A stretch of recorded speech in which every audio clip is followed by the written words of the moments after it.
നിരീക്ഷകൻ രാജിത് കുമാർ നമുക്കൊപ്പം ചേരുന്നു. ക്രിക്കറ്റ് ആരാധകരെ സംബന്ധിച്ചിടത്തോളം, വിരാട് കോഹ്ലി ആരാധകരെ സംബന്ധിച്ചിടത്തോളം വലിയ നിരാശയുള്ള ഒരു കാര്യമാണ്. 2 ആഴ്ചയ്ക്ക് മുൻപ് ഇങ്ങനൊരു വിരമിക്കലിലേക്ക് കടക്കുമെന്നുള്ള സൂചനകളൊക്കെ വരുമ്പോൾ BCCI ആവശ്യപ്പെടുന്നു, സമ്മർദ്ദത്തിന് വഴങ്ങിയേക്കുമെന്നുള്ള സൂചനകൾ ഉണ്ടായിരുന്നു. അതൊന്നും ഉണ്ടായിട്ടില്ല. ഇംഗ്ലണ്ട് ടെസ്റ്റിന്റെ ക്യാപ്റ്റൻ ആക്കണം കോഹ്ലിയെ എന്ന് മൈക്കൽ വോൺ അടക്കമുള്ളവർ പറഞ്ഞിട്ട് പോലും റിട്ടയർ ചെയ്യാൻ കോഹ്ലി തീരുമാനിച്ചതിന് പിറകിൽ എന്താണെന്ന് താങ്കൾ കരുതുന്നു? കാരണം വേറൊന്നുമല്ല. കഴിഞ്ഞ 8 ടെസ്റ്റ് മാച്ചസ്, ന്യൂസിലൻഡിലെ ഒരു സീരീസ് 3 ടെസ്റ്റും ഓസ്ട്രേലിയയിലെ 5 ടെസ്റ്റ് നമ്മൾ എടുത്തു നോക്കിയാൽ ആകെ ഒരു ഓസ്ട്രേലിയയിൽ ആദ്യത്തെ ടെസ്റ്റ് ഒരു സെഞ്ചുറി, ന്യൂസിലൻഡിനോട് ആദ്യത്തെ ഫസ്റ്റ് ടെസ്റ്റിലെ ഒരു 70 എന്നൊന്ന് മാറ്റി നിർത്തിയാൽ വിരാട് കോഹ്ലി പക്ഷേ കൊളോസൽ ഫെയിലിയർ. ഞാനൊരു സംശയമില്ല. സമൂഹ മാധ്യമത്തിൽ പലതവണയും ഞാൻ ആ സമയത്ത് എഴുതിയിരുന്നു, Virat, you have done a great job for India, now it is time to say good bye. ഞാൻ പറഞ്ഞതൊന്നും ആയിരിക്കില്ല, പക്ഷെ അദ്ദേഹത്തിന് തോന്നിയത് നന്നായി. ഓസ്ട്രേലിയൻ ടൂറാണ് ബെസ്റ്റ്. നമ്മുടെ 3-4 പ്ലേയേഴ്സിന് ചാൻസ് പോലും കിട്ടിയില്ല. കാരണം വിരാട് കോഹ്ലിയെ ഡ്രോപ്പ് ചെയ്യാൻ പറ്റില്ല. വിരാട് കോഹ്ലി 0 എടുത്താലും 4-0 എടുത്താലും അദ്ദേഹത്തെ 3ാമത്തെ ടെസ്റ്റ് എടുക്കും. അങ്ങനെയാണ്. മാത്രമല്ല അദ്ദേഹത്തിന്റെ വൾണറബിലിറ്റി വളരെ ക്ലിയർ ആയിരുന്നു. 8 തവണ ഔട്ടായാലും 7 തവണ ഔട്ട്സൈഡ് ഓപ്ഷൻ ഫ്ലിക്ക് ചെയ്തിട്ടാണ് ഔട്ടായത്. അപ്പൊ ഇതൊക്കെ ഇംഗ്ലീഷുകാർ കണ്ടിട്ട് even ball moves even better. ശരിക്കും മൂവിംഗ് ബോൾ ഏറ്റവും കൂടുതലുള്ളത് ഇന്ത്യൻ കണ്ടീഷൻസിലാണ്. ഇംഗ്ലീഷ് ഫാസ്റ്റ് ബോളേഴ്സ് അദ്ദേഹത്തിന്റെ ആ വീക്ക്നെസ് കൃത്യമായിട്ട് മനസ്സിലാക്കിയിട്ടുണ്ടാവും. അദ്ദേഹം ഈ 5 വർഷം കൂടി ഫെയിലിയർ ആയാൽ എന്തായിരിക്കും സ്ഥിതി? ഇപ്പൊ നമ്മളെല്ലാവരും റിട്ടയർ എന്നാ പറയണത്. ഇംഗ്ലണ്ട് സീരീസ് കഴിഞ്ഞാൽ വെൻ വിൽ യു റിട്ടയർ എന്നൊരു ചോദ്യം വിരാട് കോഹ്ലിക്ക് കിട്ടിയാനെന്നാണ് എന്റെ അനുമാനം. അത് അദ്ദേഹത്തിനാണ് ആദ്യം തോന്നിയത്. റിട്ടയർ ചെയ്ത് വളരെ നന്നായി. കാരണം നമുക്ക് നല്ലൊരു ബെഞ്ച് സ്ട്രെങ്ത് ഉണ്ട്. ഇപ്പൊ Shreyas Iyer can come number 4, യാതൊരു സംശയമില്ല. അത് ശരിയാണ്, റിട്ടയർ ഓൺ എ ഹൈ, അതാണ്. പക്ഷെ അപ്പോഴും മുഹമ്മദ് കൈഫ് അടക്കമുള്ളവരൊക്കെ പറയുന്നത് ഫ്ലൈറ്റ് എടുത്ത് പോകണമായിരുന്നു ഇംഗ്ലണ്ടിലേക്ക് കോഹ്ലി, അങ്ങനെ ഒന്ന് പ്രൂവ് ചെയ്യണമായിരുന്നു. ഒരു ബിഗ് ഫെയർവെൽ ടെസ്റ്റ് ക്രിക്കറ്റിൽ അദ്ദേഹം അർഹിക്കുന്നുണ്ട് എന്ന് പ്രൂവ് ചെയ്യണമായിരുന്നു എന്ന് പറയുന്നവരൊക്കെ ഉണ്ട്. അതെ, അത് വേറെ പുറത്തുനിന്നുള്ള ആൾക്കാരല്ലേ. അദ്ദേഹത്തിന് ഓസ്ട്രേലിയൻ സീരീസ് അദ്ദേഹം തിരിച്ചു ആലോചിച്ചു തോന്നിയിട്ടുണ്ടാവും. ഓസ്ട്രേലിയ അദ്ദേഹത്തിന്, കാരണം ഓസ്ട്രേലിയ വിക്കറ്റ്സ് നല്ല സ്ട്രോക്ക് പ്ലേക്ക് ഏറ്റവും ഉചിതമായ വിക്കറ്റ്സ് ആണ് ഓസ്ട്രേലിയയില്. അദ്ദേഹത്തിന് അവിടെ ഒന്നും ചെയ്യാൻ പറ്റിയില്ല. ഏറ്റവും നന്നായിട്ട് ഓസ്ട്രേലിയയിൽ പെർഫോം ചെയ്തിരിക്കുന്നത് വിരാട് കോഹ്ലിയാണ്. നമ്മൾ പ്രീവിയസ് സീരീസ് ഒക്കെ എടുത്തു നോക്കിയാൽ സെഞ്ചുറി ഇൻ ബോത്ത് ഇന്നിംഗ്സ്. അദ്ദേഹം ക്യാപ്റ്റൻ എന്ന നിലയിൽ ഓസ്ട്രേലിയ അഡിലേഡ് എന്നൊരു സീരീസ് ഒരു ഫോറിൻ ക്രിക്കറ്റർ ഏറ്റവും കൂടുതൽ റൺസ് എടുത്തിരിക്കുന്നത് വിരാട് കോഹ്ലിയാണ്. ഫിനോമിനൽ പിങ്ക് ബോൾ ടെസ്റ്റില്. അപ്പൊ നമ്മൾ ഒരു കാര്യം വ്യക്തമാണ്, അദ്ദേഹം ഒരു ടെസ്റ്റ് ബാറ്റ്, കാരണം 37 years ആയി, അദ്ദേഹത്തിനും പ്രായമായി. ടെസ്റ്റ് ക്രിക്കറ്റ് ODIയും T20യും പോലെയല്ല, പെർസിവറൻസ് ആണ്. അദ്ദേഹത്തിന് അത്രയും കോൺസെൻട്രേറ്റ് ചെയ്യാൻ പറ്റുന്നില്ല. അതുകൊണ്ട് തന്നെയാണ് രോഹിത് ശർമ്മ റിട്ടയർ ചെയ്തത്. രോഹിത് ശർമ്മ റിട്ടയർ ചെയ്തുകൊണ്ട് വിരാട് കോഹ്ലി റിട്ടയർ ചെയ്ത് ഒരു തലമുറ മാറ്റം അത്യാവശ്യമാണ്. ഇപ്പൊ ഈ ഓസ്ട്രേലിയയിലെ 3 പ്രധാനപ്പെട്ട പ്ലേയേഴ്സ് ഒന്നിച്ച് റിട്ടയർ ചെയ്തില്ലേ, എന്നിട്ട് എന്ത് പറ്റി?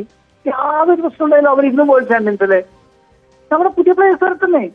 ഇപ്പൊ ശ്രേയസ് അയ്യർ, തരുൺ നായർ, ഇവരൊക്കെ അവർക്കൊക്കെ ചാൻസ് കിട്ടാൻ വേണ്ടി അവർ വെയിറ്റ് ചെയ്യാണ്. ഈ വിരാട് കോഹ്ലി ശരിക്കും അവർക്ക് ഒരു വിലങ്ങ് അറിയ തന്നെയാണ്. കൃത്യസമയത്ത് വിരാട് കോഹ്ലി റിട്ടയർ ചെയ്തു. റിയലി എനിക്ക് ഹയസ്റ്റ് അപ്രീസിയേഷനും ഹാപ്പിനെസ്സും ആണ് വിരാട് കോഹ്ലി റിട്ടയർ ചെയ്തിട്ട് ഈ അവസരത്തിൽ പറയാനുള്ളത്. ഇത് രോഹിത് ശർമ്മയ്ക്ക് പോലും ഒരു അർഹിക്കുന്ന തരത്തിലുള്ള ഒരു യാത്രയപ്പ് കിട്ടിയില്ല എന്ന തരത്തിലുള്ള വിമർശനങ്ങളൊക്കെ ഉണ്ടായിരുന്നു. അതിലൊക്കെ മനംനൊന്തു കൂടിയാണ് BCCI പറഞ്ഞിട്ടും കോഹ്ലി വിരമിച്ചത് എന്ന തരത്തിലുള്ള വാർത്തകളും വരുന്നു. അങ്ങനെ കരുതുന്നുണ്ടോ? അതോ BCCI തന്നെ ഒരു നിർദ്ദേശം കൊടുത്തിരിക്കുന്നു, ഈ മോശം ഫോമിലാകുമ്പോൾ മാറുന്നതാണ് നല്ലതെന്ന്? ആ വാർത്തകളായിരിക്കുമോ കുറച്ചുകൂടെ ശരി? ഞാൻ BCCI ആകെ അങ്ങനെ ഒരു റിട്ടയർമെന്റ് കൊടുത്തിരിക്കുന്നത് സച്ചിൻ തെണ്ടുൽക്കർക്ക് മാത്രമാണ്, വേറെ ആർക്കും കൊടുത്തിട്ടില്ല. അതായത് വേറെ എത്ര പ്ലേയേഴ്സ്, നല്ല പ്ലേയേഴ്സ് റിട്ടയർ ചെയ്തപ്പോൾ അവർക്ക് കൊടുത്തോ? ധോണിക്ക് കൊടുത്തോ? ധോണിക്ക് പോലും കൊടുത്തില്ലല്ലോ.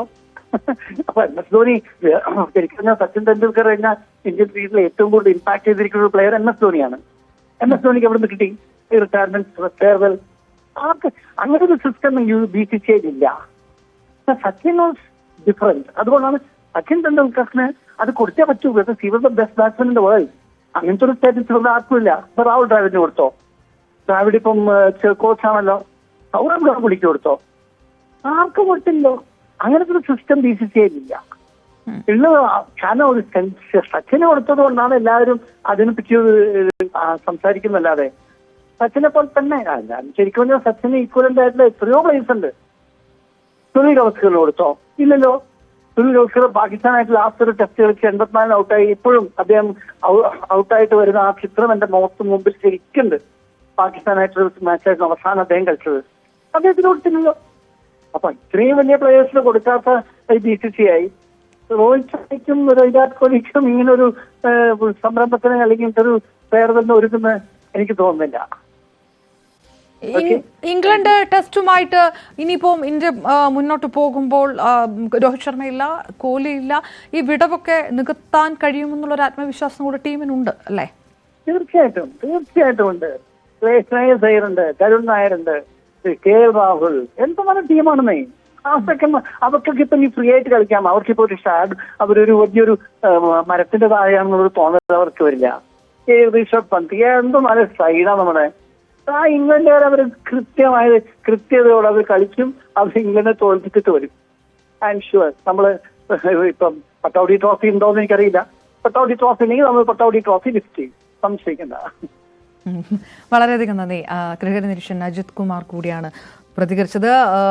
വികാരപരമായിട്ടുള്ള പോസ്റ്റാണ് വിരാട് കോഹ്ലി ഇൻസ്റ്റാഗ്രാമിൽ ഷെയർ ചെയ്തിരിക്കുന്നത്. 14 വർഷമായിരിക്കുന്നു താൻ ടെസ്റ്റ് ക്രിക്കറ്റിന്റെ ബാഗി ബ്ലൂ അണിഞ്ഞിട്ട്. ഈ രീതിയിൽ ഈ യാത്ര തന്നെ കൊണ്ടുപോകും എന്ന് പ്രതീക്ഷിച്ചില്ല.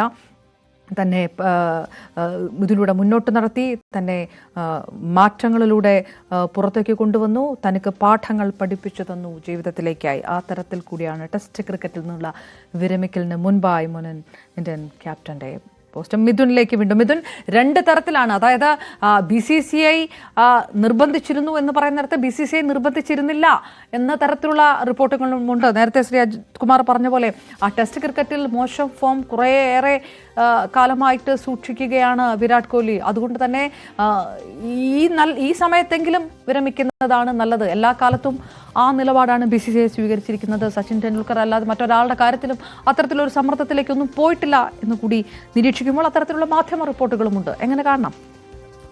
അപർണ, അതിലൊരു തിരുത്തുണ്ട്. അതായത് രോഹിത് ശർമ്മയുടെ കാര്യത്തിൽ അത്തരത്തിലൊരു തീരുമാനത്തിലേക്ക് BCCI എത്തിയിരുന്നു. അതായത് രോഹിത് പടിയിറങ്ങേണ്ട സമയം അതിക്രമിച്ചിരിക്കുന്നു എന്ന തരത്തിലുള്ള ഒരു വിലയിരുത്തൽ BCCIയിൽ ഉണ്ടായിരുന്നു. പക്ഷേ വിരാട് കോഹ്ലിയുടെ കാര്യത്തിൽ അങ്ങനെ ആയിരുന്നില്ല.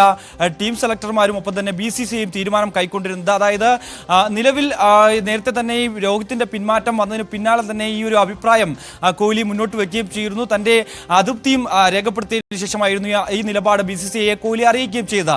അപ്പോൾ തന്നെ മുതിർന്ന താരങ്ങൾ ഉൾപ്പെടെയുള്ളവർ രംഗത്തെത്തുകയും ഇപ്പോൾ വിരമിക്കേണ്ട സാഹചര്യങ്ങളൊന്നുമില്ല, വീണ്ടും കളി തുടരുന്നുള്ള ഒരു ആവശ്യം മുന്നോട്ട് വെക്കുകയും ചെയ്തു. പക്ഷേ അത് താരം കൈക്കൊണ്ടില്ല, ചെവിക്കൊണ്ടില്ല എന്നുകൊണ്ട് തന്നെയാണ് നമുക്കത് ഇതിലൂടെ മനസ്സിലാക്കാൻ സാധിക്കുന്നത്. താരത്തിന്റെ പൂർണ്ണ അതൃപ്തി ഇതിലൂടെ വെളിവാവുകയും ചെയ്യുന്നുണ്ട്. കാരണം BCCIയുടെ നടപടി എക്കാലത്തും നമ്മൾ കണ്ടിട്ടുള്ളതാണ്. മുൻകാലങ്ങളിലുള്ള താരങ്ങൾക്ക്, സച്ചിൻ ടെണ്ടുൽക്കറിന് ഒഴികെയുള്ള മറ്റൊരു താരങ്ങൾക്ക് പോലും ഇത്തരത്തിൽ ഒരു വിടവാങ്ങൽ മത്സരം നൽകാൻ BCCIക്ക് സാധിച്ചിട്ടില്ല. പക്ഷേ അതൊരു BCCIയുടെ കൾച്ചറാണ് എന്ന് പറയുമ്പോൾ പോലും തന്നെ ഇന്ത്യൻ ക്രിക്കറ്റിന്റെ ഭാവിക്ക് അല്ലെങ്കിൽ ഇന്ത്യൻ ക്രിക്കറ്റിന് തന്നെ ഏറ്റവും കൂടുതൽ സംഭാവന ചെയ്തിട്ടുള്ള പ്രധാനപ്പെട്ട താരങ്ങൾക്ക് ഇത്തരത്തിലൊരു വിടവാങ്ങൽ മത്സരം നൽകി അവരെ യാത്ര അയക്കുക എന്നുള്ളത് ഏറ്റവും പ്രധാനപ്പെട്ട കാര്യമാണ്. മറ്റ് മത്സരങ്ങൾ നമ്മൾ കണ്ടിട്ടുണ്ട്. അതായത് ഇപ്പോൾ ഓസ്ട്രേലിയൻ ടീമിൽ നിന്നൊരു പ്രധാനപ്പെട്ട താരം പുറത്തേക്ക് പോവുകയാണെങ്കിൽ അല്ലെങ്കിൽ വിരമിച്ച് പുറത്തേക്ക് പോവുകയാണെങ്കിൽ അവർക്ക് കൃത്യമായ രീതിയിലൊരു പ്ലാറ്റ്ഫോം ഒരുക്കി കൊടുത്ത് അവർക്ക് ഒരു വിടവാങ്ങൽ പ്രസംഗമടക്കം നടത്തുന്ന രീതിയിൽ